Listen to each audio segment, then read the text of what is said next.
Makasih teman-teman, silahkan duduk kembali. Oke, selanjutnya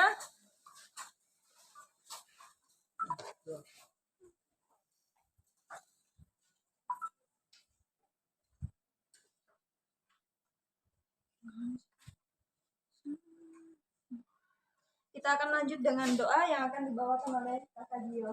Kakak Gio, silakan. Baik teman-teman, sebelum kita mulai kegiatan rekoleksi kita pada pagi hari ini, marilah kita berdoa. Kita angkat diri kita dengan tanda kemenangan Yesus Kristus, dalam nama Bapa dan Putra dan Roh Kudus. Amin. Terima kasih Tuhan Yesus buat penyertaan-Mu dari tadi malam hingga pada pagi hari ini. Engkau telah memberi kami nafas kehidupan. Ya Tuhan, sebentar lagi kami akan melaksanakan kegiatan rekoleksi kami. Jadi kiranya Engkau memberkati kegiatan kami ini dari awal pertengahan hingga berakhirnya nanti. Ya Tuhan, hanya ini doa anak-Mu, doa ini kami serahkan ke dalam tangan kasih-Mu, demi Kristus Tuhan dan pengantara kami. Amin. Oke, lanjut materi.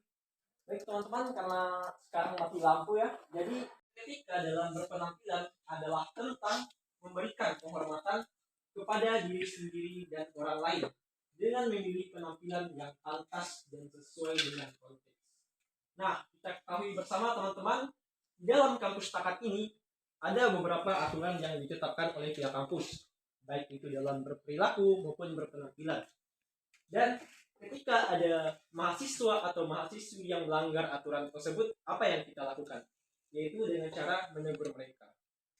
Nah, kita sebagai mahasiswa-mahasiswi setakat ini, jadi kita ini adalah saudara, teman-teman. Jadi jika ada mahasiswa atau teman kita, sebaya kita yang melakukan kesalahan, harus kita tegur. Jangan menyudutkan satu sama lain. Kemudian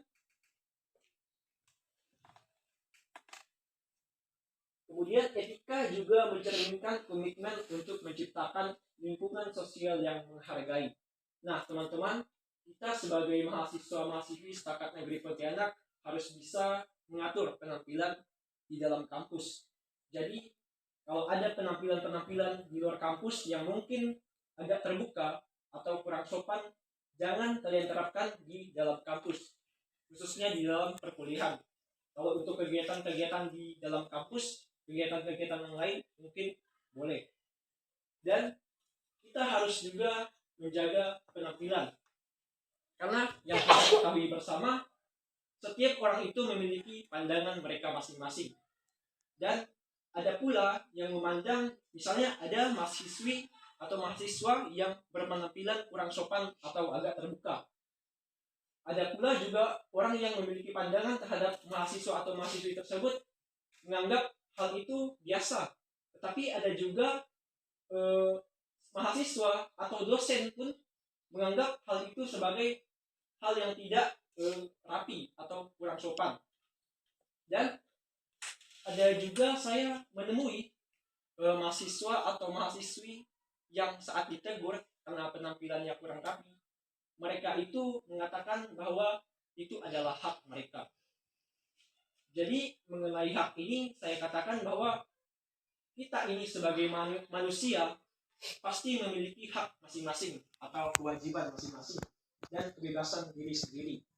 Akan tetapi layaknya kita sebagai mahasiswa-mahasiswi setakat juga membatasi hak diri kita masing-masing. Yaitu contohnya kita tepatkan sesuai dengan keadaan dan lingkungan. Kalau kita berada di dalam kampus, harusnya kita memakai penampilan atau busana yang sesuai dengan aturan di kampus. Dan sebaliknya, ataupun di luar kampus itu sesuaikan dengan penampilan. Baik, lanjut.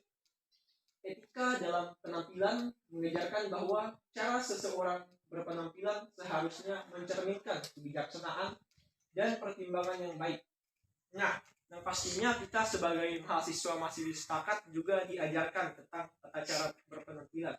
Mungkin ada beberapa mahasiswa-mahasiswi yang semester 1 yang mungkin belum mengetahui tentang aturan-aturan berpenampilan di kampus setakat negeri Pontianak. Nah, kemudian ini termasuk memilih pakaian yang sesuai dengan situasi dan lingkungan.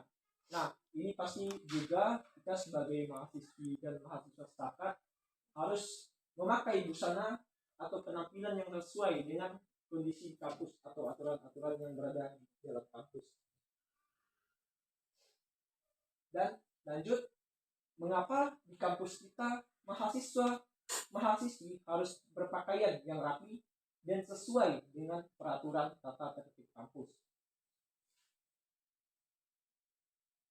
Nah, yang pertama itu adalah mencerminkan kepribadian. Berpenampilan sopan dan rapi dapat memberikan kesan positif tentang diri kita kepada orang lain. Nah, yang kita ketahui bersama, kita sebagai mahasiswa-mahasiswi setakat ini adalah merupakan calon seorang guru agama Katolik yang mungkin nantinya akan menjadi guru agama Katolik. Saya tidak tahu, kita semua mungkin ada yang nanti setelah lulus mungkin ada yang kerja di pabrik atau di kantoran, tetapi pada intinya kita di dalam kampus setakat ini kita akan menjadi seorang guru agama Katolik dan yang nantinya kita akan digugu dan ditiru oleh peserta didik kita. Nah, tidak hanya kepada peserta didik tetapi juga di dalam lingkup masyarakat. Nah, kemudian yang kedua, meningkatkan percaya diri. Dengan berpenampilan yang baik, kita merasa percaya diri dan siap menghadapi berbagai situasi. Nah, kemudian yang ketiga, membangun hubungan yang baik. Etika berpenampilan yang baik membuat orang merasa nyaman dan lebih mudah untuk berinteraksi. Nah, ini pasti kita ketahui bersama ketika kita memilih penampilan atau kita bersikap yang rapi dan sopan, pasti orang yang akan kita ajak berinteraksi atau berkomunikasi akan merasa nyaman. Gak mungkin kita berpenampilan acak-acakan seperti contohnya anak pang. Jadi ketika kita berpenampilan yang baik, jadi orang yang akan kita ajak interaksi itu akan merasa nyaman dengan kita. Nah, yang kita ketahui bersama teman-teman, di dalam kampus Takat ini bukan hanya terdapat mahasiswa-mahasiswi, tapi juga dosen maupun suster dan pastor. Nah, pandai-pandailah kita sebagai mahasiswi berpenampilan yang rapi dan sopan di dalam kampus. Nah, di sini ada contoh berpenampilan yang baik dan benar sesuai tata tertib dalam kampus. Contoh berpenampilan yang baik dan benar di kampus dapat mencakup memakai pakaian yang rapi sesuai dengan tata tertib kampus, misalnya menghindari pakaian yang terlalu terbuka atau mencolok dan memilih pakaian yang sesuai dengan peraturan kampus. Nah, bisa kita lihat di gambar tersebut adalah Kak Lucy Najuni, dan di sini dia menggunakan alma mater dan kemeja putih dan kemudian rok panjang atau rok pendek, kemudian pastinya sepatu pantopel. Nah, yang kita ketahui bersama pada hari Senin sampai Selasa itu kita wajib menggunakan kemeja putih lengan panjang atau lengan pendek, kemudian celana tisu, kemudian sepatu pantopel. Tapi khusus di hari Senin kita menggunakan alma mater. Nah, kemudian untuk Rabu itu kita menggunakan kemeja, kemudian celana tisu hitam panjang, kemudian sepatu pantofel. Kemudian hari Kamis juga kita menggunakan baju batik dan sama celananya, kemudian sepatu. Dan hari Jumat itu kita menggunakan pakaian bebas terapi. Nah, saya rasa materi pertama kita sudah selesai. Jarang belum bilang tidak. Baik, sekarang saya ingin bertanya kepada kalian, apa yang menjadi dasar sebagai titik untuk rapi? Rambut.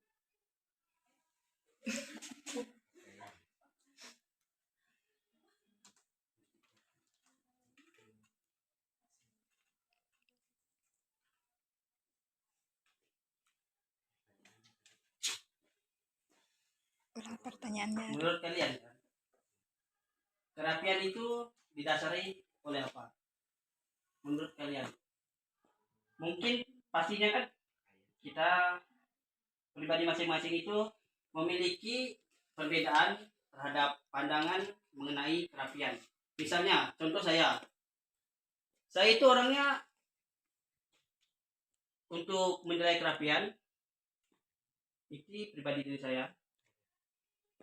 saya menggunakan apa yang saya sukai dan menurut saya itu nyaman di badan saya. Itu yang bisa saya katakan untuk menjadi salah satu kerapian. Untuk menjadi orang keren itu harus rapi. Dan juga sebaliknya, untuk menjadi rapi itu harus keren. Jadi setiap pandangan orang itu berbeda. Jadi di sini sebenarnya kerapian itu tidak ada. Karena kerapian itu terbentuk melalui pikiran, di mana setiap pemikiran dari orang berpikiran kalau apa yang dipakaian orang itu tidak sopan. Saya beri contoh seperti Indonesia dan juga orang-orang di luar seperti di Eropa. Menurut mereka, berpakaian yang memakai pakaian seksi ataupun memakai pakaian terbuka itu hal yang wajar. Sedangkan yang terjadi di Indonesia sebaliknya. Mereka memakai pakaian yang terbuka saja sudah menjadi omongan bagi orang sekitar. Jadi kerapian itu sebenarnya itu tidak ada, cuma ditentukan oleh setiap pemikiran yang disetujui dari beberapa orang. Baik, selanjutnya tujuan etika berpenampilan di kampus adalah untuk menciptakan suasana belajar yang nyaman, profesional, dan menghargai lingkungan akademik. Di sini tujuan dari etika berpenampilan pertama menunjukkan rasa hormat dengan berpenampilan sopan dan sesuai. Mahasiswa menunjukkan penghargaan terhadap dosen, staf, sesama mahasiswa, serta lingkungan kampus sebagai tempat kerja. Di mana dikatakan pada tujuan yang pertama ini, kita itu bisa dikatakan rapi. Bab 9 ayat 2 bab 2 ayat 9 yang berbunyi, demikian juga hendaknya perempuan, hendaklah ia berdandan dengan pantas, dengan sopan dan sederhana. Rambutnya jangan terkepang-kepang, jangan memakai emas ataupun mutiara ataupun pakaian yang mahal. Baik, di sini demikian juga hendaknya perempuan, hendaklah ia berdandan dengan pantas, dengan sopan dan sederhana. Rambutnya jangan berkepang-kepang dan jangan memakai emas ataupun mutiara ataupun pakaian yang mahal. Tetapi hendaklah ia berdandan dengan perbuatan baik, seperti yang layak bagi perempuan yang beribadah.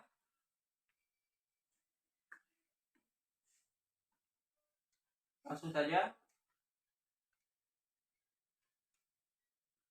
Dari kesimpulan untuk materi yang telah kami sampaikan ini adalah berpakaian yang rapi merupakan hal yang sangat penting bagi seorang mahasiswa, di mana terutama bagi calon guru agama Katolik, karena seorang guru itu merupakan cerminan ataupun panduan bagi peserta didik. Di sini berarti kita semua itu ditegaskan untuk menjadi pribadi yang lebih baik agar bisa menjadi calon guru agama ataupun orang-orang yang berguna bagi masyarakat, untuk menjadi contoh dalam beretika ataupun dalam kehidupan sehari-hari mereka. Karena di mana guru agama Katolik ini, kita itu sudah dilatih ataupun sudah dididik untuk menjadi rapi. Agar apa? Agar peserta didik yang akan kita beri pelajaran ataupun yang akan kita ajar dapat mencontoh ataupun mencerminkan, entah itu dari pakaian ataupun dari tindakan yang telah kita lakukan. Baik, mungkin sekian dari materi yang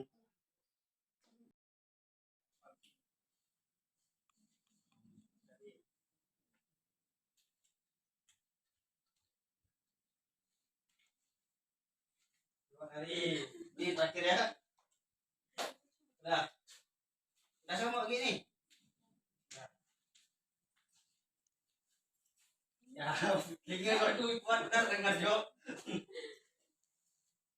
Kali.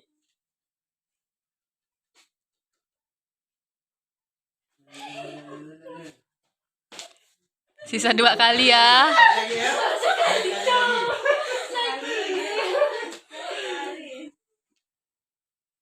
Woi, tinggal.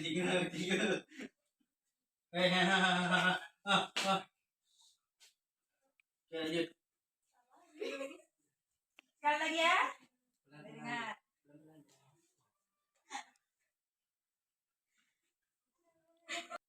Marilah kita bersatu dalam doa. Kita angkat tanda kemenangan Tuhan kita Yesus Kristus, kayu salib, dalam nama Bapa dan Putra dan Roh Kudus. Amin. Ya Allah Tuhan, selamat siang. Terima kasih Engkau telah menyertai kami dari awal kegiatan rekoleksi ini hingga selesai dengan baik. Sebentar lagi kami akan makannya Tuhan. Kiranya Engkau menyertai makanan dan minuman kami. Semoga menjadi kekuatan dan jiwa yang tetap kepada kami. Kami juga tidak lupa berdoa ya Tuhan, semoga Engkau melindungi kami. Semoga kami dapat bentar lagi kami akan pulang. Kiranya Engkau menyertai kami sampai ke tujuan hingga selamat. Hanya ini doa yang dapat kami sampaikan. Demi Kristus, Tuhan dan pengantara kami. Amin.